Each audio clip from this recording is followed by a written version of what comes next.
Hey guys, welcome back to BeerGeekNation.com. I'm your host, Chris, and as today you can probably see we're going to do something a little bit different. I was originally going to review the batch 2.0 of Stone Wootstout, but I thought, hey, you know, I had a couple bottles of the original batch in my cellar, so I thought, why don't I pull one out and do a kind of a side-by-side comparison, compare and contrast type of thing, just to see the little differences between the two batches. Haven't done anything like this before, so I thought now is a good time. So let's talk about Stone Wootstout version 2.0. Well, what is it? It's an Imperial Stout. It's a collaboration beer between Drew Curtis of Fark.com, Aisha Tyler, who is an actress, comedian, talk show host, writer, and Wil Wheaton, of course, you know, the kind of the ultimate in geek kind of guy. He was on Star Trek: The Next Generation and has done a bunch of geeky stuff since then. So they get together and they brewed this, which again is a 13.5% Imperial Stout.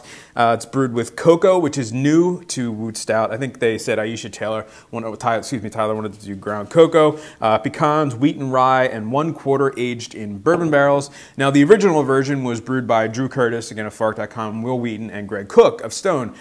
Greg was on a sabbatical hiatus type of thing when they brewed this one, so they brought in Aisha Tyler. That's that story. But this one is ale brew with pecans, wheat, and rye with 1/4 aged in bourbon barrels. So again, this one adds the chocolate, and this one is only 13%. This one is 13.5.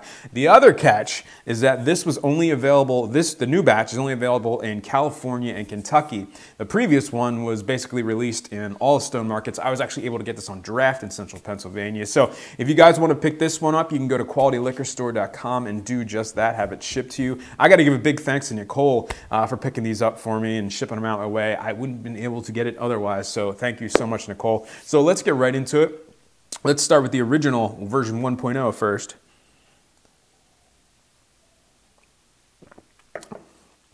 Yeah, dark fruit starts to come out. Definitely a lot of coffee. Definitely get that pecan still in there. Such a big body on this one. That wheat and rye really just coats your mouth with a big chocolatey coffee type of flavor. Getting a little bit more burn in this than I remember. I'm surprised that hasn't mellowed out a little bit, but at 13%, you know, you would expect that. Very little barrel. There's maybe a little vanilla in there, but it's very light. There wasn't a lot of barrel to start out with in this beer, but definitely it just tastes like in kind of an aged out, smoother beer. It's soft, it's chocolatey. All the flavors are starting to come together. It's aged actually really nicely. So let's get into version 2.0 here. Oh wow, definitely get more of the bourbon barrel in the nose.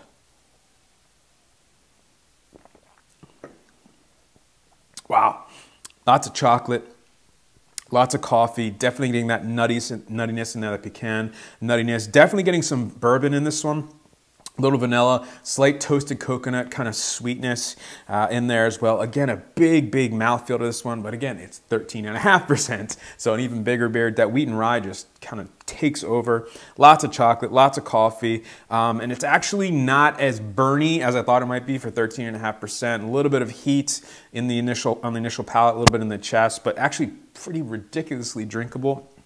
I think I had this one a bunch when it first got released, and my one complaint is it seemed to vary from bottle to draft to different bottles.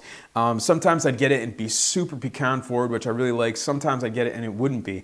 This one, it's kind of a neutral balance between pecan, chocolate. That bourbon barrel is definitely coming through in this one, much so than the batch 1.0. So if you had batch 1.0 and you still have a bottle, definitely pick yourself up a batch of the 2.0 because I think you're going to be surprised at the difference. I actually like this one a lot more just because there's more barrel, there's more chocolate, more pecan.